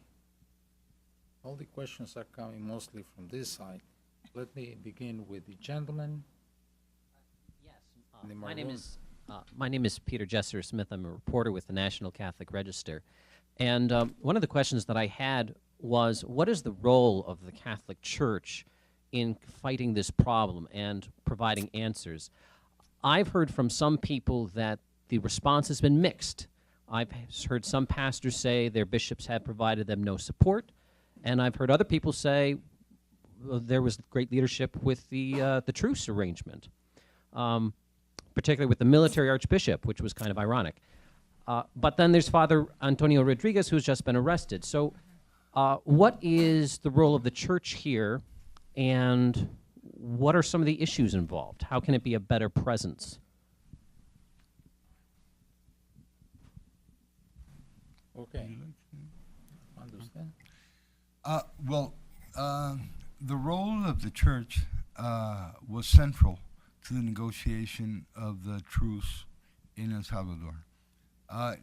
Not only because of the direct involvement of the military bishop, but because church authorities were fine with that intervention. So it is seen, and in internal debate in El Salvador, the government defends itself by saying, I didn't negotiate, this was an initiative of the church. We were only facilitators. And I don't know how far that word goes. But that's what they say. So they say it was the church. I am not well informed as to what the role of the church has been in Guatemala or Honduras.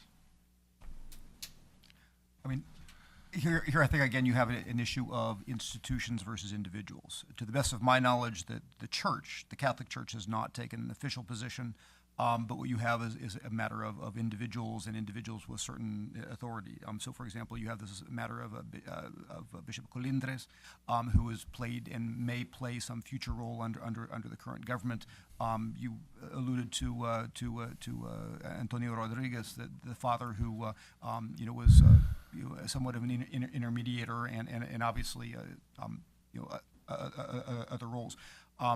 I think, as we saw with the role of the Catholic Church in social justice issues during the 1980s and 1990s, there's always that tension between the role that the Church plays as an institution and the role that certain individuals play, and I think that'll continue to be the case under the current government. Thank you. Larry? Larry Luxner, Diplomat.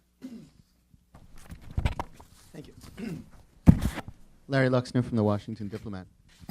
President Obama recently said he would delay any comprehensive immigration reform until after the midterm elections in November. And this is bound to disappoint immigration advocates who are hoping to see some immediate action on the issue. And I'm wondering, how is this likely to affect Central American countries, particularly with regard to this crisis and with regard to growing gang violence? Thank you.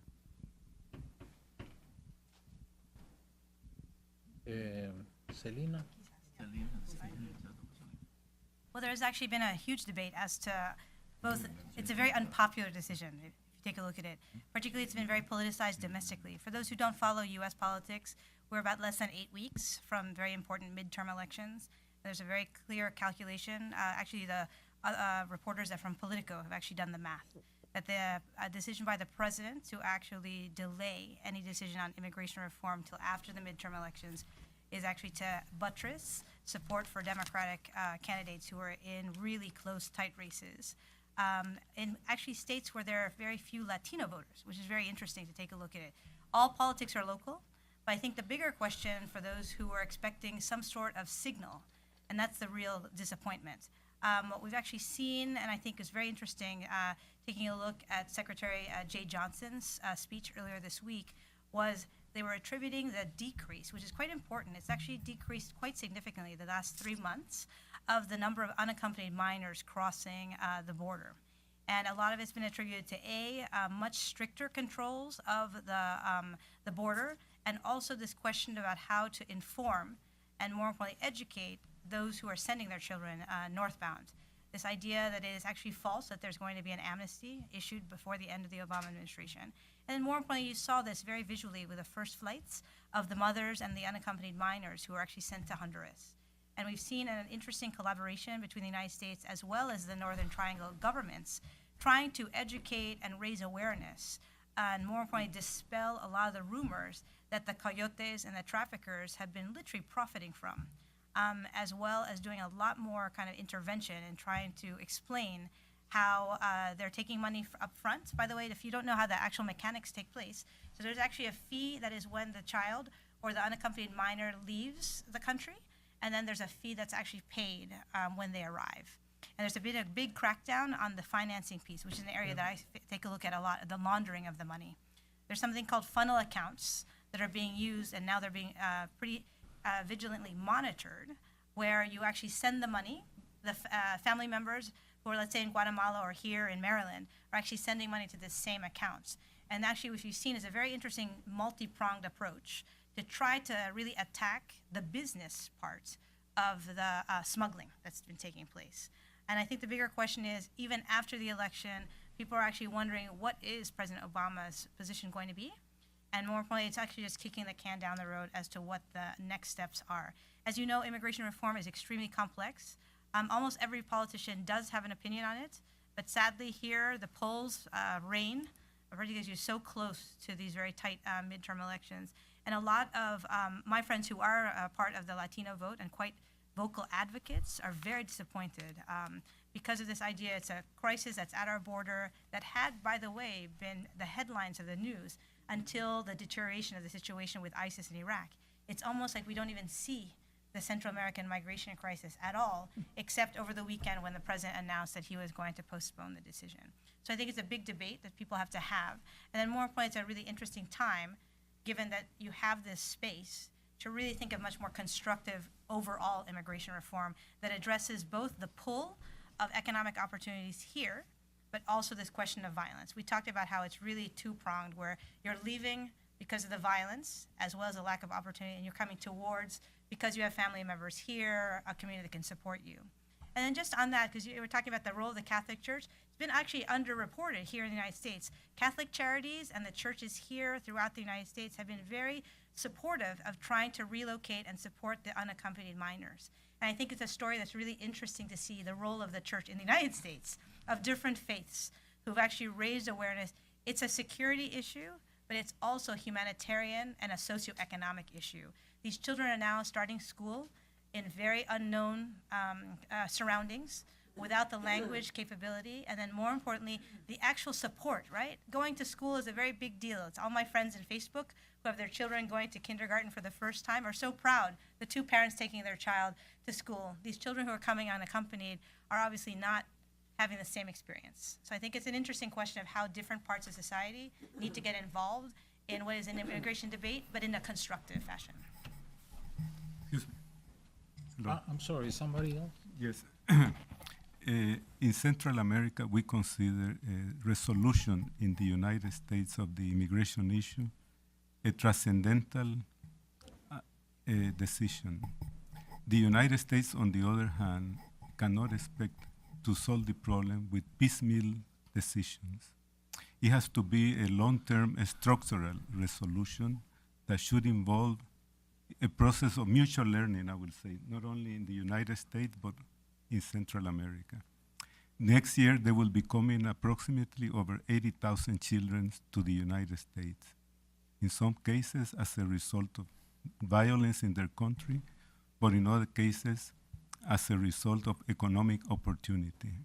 I think it's about time that the United States, not President Obama or the Democratic or the Republican Party, gets together with the Central American governments, with Mexico, in a joint effort to allocate resources for a long-term basis. Let's take into account that $20,000 creates a new job in Central America, and what was proposed is irrelevant. So we have to see this on a long-term basis and a process of learning. The Europeans have learned the question of immigration. That's why they are investing abroad, in the near abroad, on the other side of the Mediterranean Sea. Likewise, the United States could invest in Central America, so we will reduce that flux. It's not only a question of humanitarian, but a question of human rights. And we hope there will be a solution sooner than later. Yes.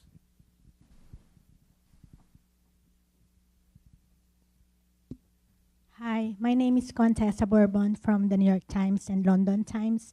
I'd like to ask Mr. Armando Gonzalez and Evan Ellis, how effective are U.S. sanctions to combat transnational organized crimes, and how can the rule of law be improved in these countries in Latin America so as to stop the flow of funds that go to the gangs, and what are your proposals? Well, the rule of law can be improved by respect to the law. Many of the state reactions to phenomena like the ones we're talking about now have involved legal reforms that go beyond the framework of what is permissible by the national constitutions. So there has been an abuse of the law, not to mention conducts that are directly contrary to the law by civilian vigilante groups or by the authorities themselves. And these conducts fall on both sides of the issue. There is complicity in some of the countries, especially in the Northern Triangle, of police, of law enforcement officials with crime. And there is also illegal activities by police and law enforcement officials against criminals.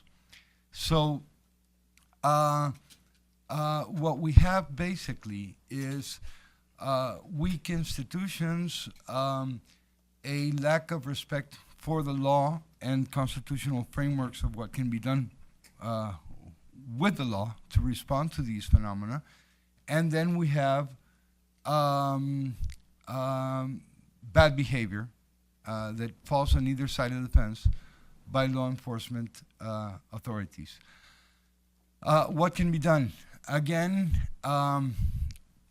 we can't look at all of the region as one. I think Costa Rica has a better established system, a legal system and judicial system, which has developed for historical reasons to the point that we have it today.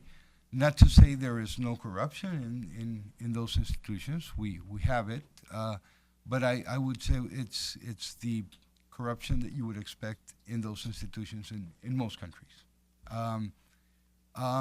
But they are mature. The problem is that in the rest of Central America, especially in the Northern Triangle, and I would also say Nicaragua, Ambassador, the judiciary has not been able to mature in that way. As a matter of fact, in Nicaragua, it has been politicized by an agreement between the current president and the former president Alemán, whose parties share or take turns at appointing judges. So that's a bad place to start from.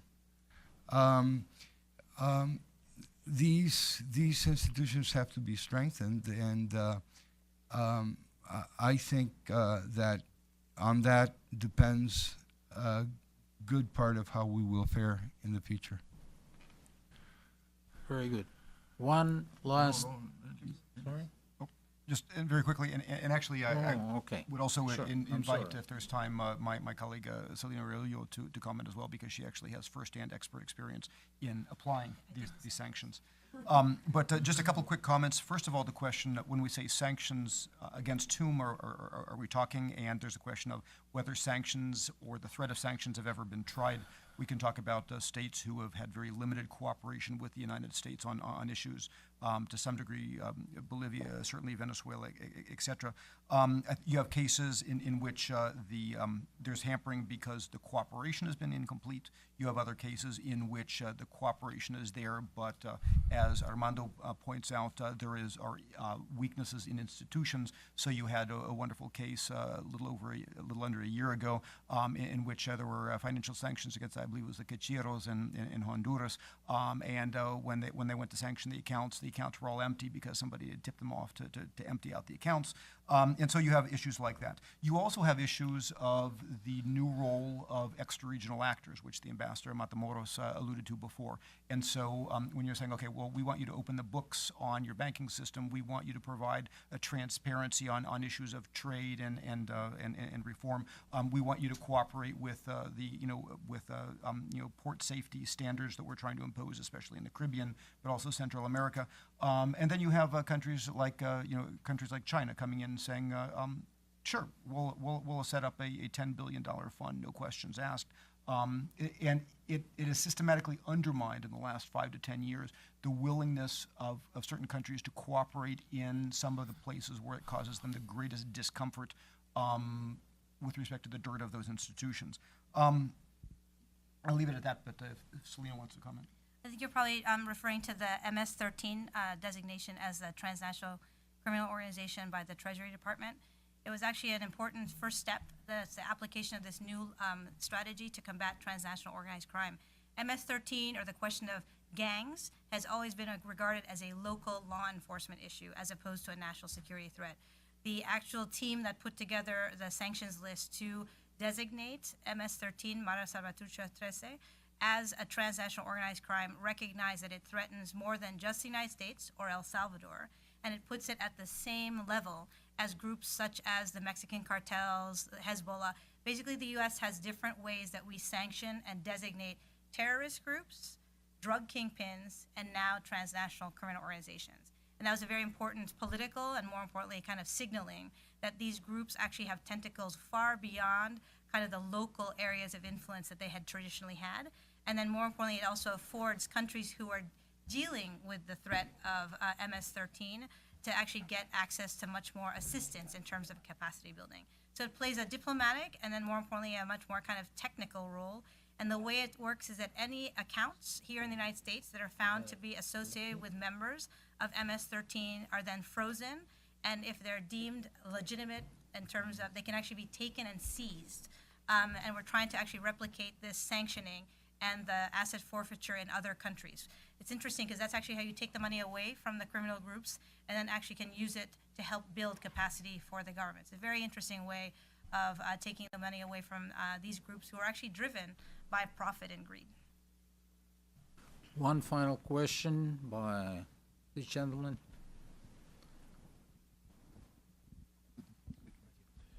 Thanks for the forum. Find them. Perhaps sort of dovetailing tonight's remarks by the President and tomorrow's anniversary of the terror attacks here in the States, I wanted to ask the center panelists to look at how seriously and how focused this government is on agents who would do us harm, being in league with, say, some of the cartels or some of the criminal organizations either in Mexico or in Central America. As recently as, I think, a decade ago, there were some reports about Chechens who might have been in league with the separatist movement there in Russia, who were found in Mexico.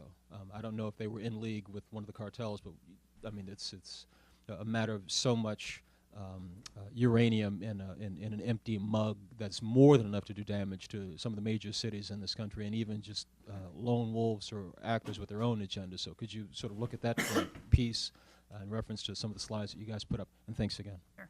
And actually, that's what I've been spending a ton of time. So after I spend time with you all, I have to actually do a little work on ISIS and foreign fighters.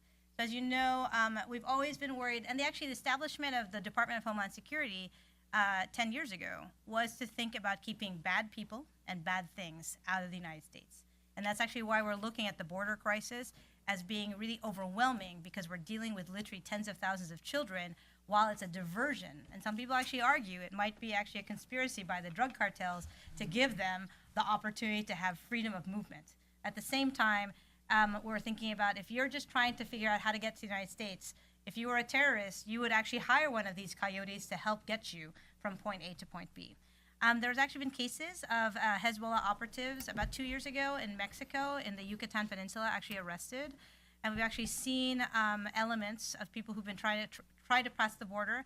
And there was an interesting scheme where the Iranian Revolutionary Guard allegedly tried to contract a Zeta assassin to kill the Saudi ambassador here at one of my favorite restaurants at Cafe Milano in Georgetown. So the question is, we've always talked about September 11th and reflected on it, that it was a failure of our ability to recognize how evildoers could really conceive of mass casualty attacks. And that's the lack of imagination. And then more importantly, these folks have a lot of time and energy on their hands to imagine very destructive acts that are also extremely well televised. And the bigger question, as you know, with the dawn of social media and the ability of these groups to actually gain an audience that they did not have 10 years ago because we didn't have Facebook and Twitter, is something that we need to kind of figure out. How do we message and, more importantly, reach? It's also youth at risk. All of the same characteristics of young members who are basically recruited by gangs. It's a very similar psychological process for people who are going to become young foreign fighters and who end up becoming radicalized in whatever type of activity. And I think it's a question of now, on the eve of 9/11, thinking about being ever vigilant. And this is the question about how we need to now educate. So my students who I teach at Georgetown, at George Washington University, they were 8 on September 11th. That's an entire generation that doesn't really understand, see something, say something. They've heard it, but they haven't internalized it. So I think what we're trying to do now in the anniversary of 9/11 tomorrow is actually teach our children, our next generation, the importance of 9/11. And sadly, I think ISIS has picked a very interesting time. And more importantly, sadly, the president has to talk about terrorism again, 13 years since September 11th. And the same group, even though they're called a different name, they're inspired by the same radical interpretation of Islam that inspired the 19 hijackers who spent only $500,000 to really change the way we look at national security here in the U.S. So I think the question of the citizens have to become the eyes and ears, because the government no longer has the monopoly on providing national security. I think it's an important time to think about our environment, and then more importantly, it's so interesting because I literally asked my students, I'm like, how old were you on 9/11? Oh, I remember my parents came home really sad, and a lot of them are from the New York area at George Washington University, and they tried to explain to us what happened, and they only know it from a video because they were in 2nd grade. It's a very interesting question as to where, we all know where we were on 9/11 and exactly what our reaction was, but there's a new generation that's not as in tune because to them it's a story or a documentary as opposed to actually a life experience. I just want to also make a quick distinction. One is there's threats, obviously, that come potentially from the region. Selena alluded to the Los Zetas recruitment, and there have been some other issues with a cyber attack that Univision exposed, supposedly planned through the Iranian embassy in Mexico. Also, there was the former mayor of Linden, Guyana, who was implicated in the attempt to bomb the JFK airport from underground. But there's attacks that come from the region. But on top of that, there's something potentially more significant, especially when we look to places like the Middle East, and this is probably more Al-Qaeda and Al-Qaeda than ISIS per se, but those are threats that come from funding streams. There are substantial populations with Middle Eastern connections who occupy parts of the trading regime ever more important in Latin America. Of course, famous through areas such as the tri-border area, Ciudad del Este and Paraguay, etc. But the issue isn't that all terrorist financing comes through there, but rather a certain percentage of the earnings are often sent as basically remittances from the often Lebanese or Syrian origin personnel from there to the Middle East. And not all, but a very small percentage, but it's still, add up a couple $1 million, and we're talking about serious money, finds its way into, basically charitable groups with, less than legitimate purposes. Just one. Hello. Regarding your question, I think we are entering also somewhat the realm of hypothesis, but I will clarify the following. There is not one Central American that has been captured, detained, that has been implicated in some form of act of terrorism. Second, in the Middle East, there is not one Central American citizen which is involved in Syria or in Iraq. The nature of our societies, individuals may fight or get involved in a war, but they are not willing to commit suicide by any cost. And you can rest assured, I think, that it's very unlikely and very improbable that it will be a Central American involved in any activity that you could characterize as terrorism. Just a very quick anecdote, which now ties into what the ambassador was saying about not being willing to commit suicide. Everybody remembers where they were on September 11th. I remember where I was on September the 10th, late in the evening. I was at the last floor of the World Trade Towers with my two daughters, aged 8 and 3 at that time.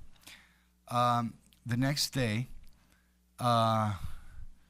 happened what happened, and being a reporter, I was running south as everybody was running north. I was running south towards the towers to report for my newspaper. When I got home late that horrible day, my 8-year-old daughter asked for explanations.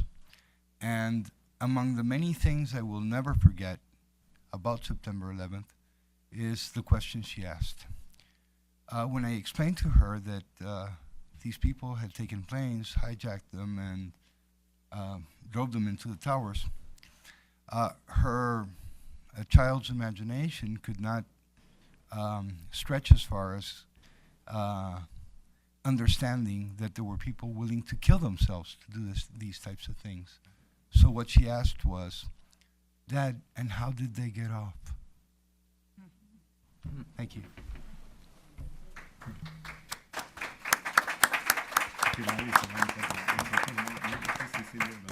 We thank you very much for attending our conference this afternoon. And let's give a final round of applause to our superb team of debaters here.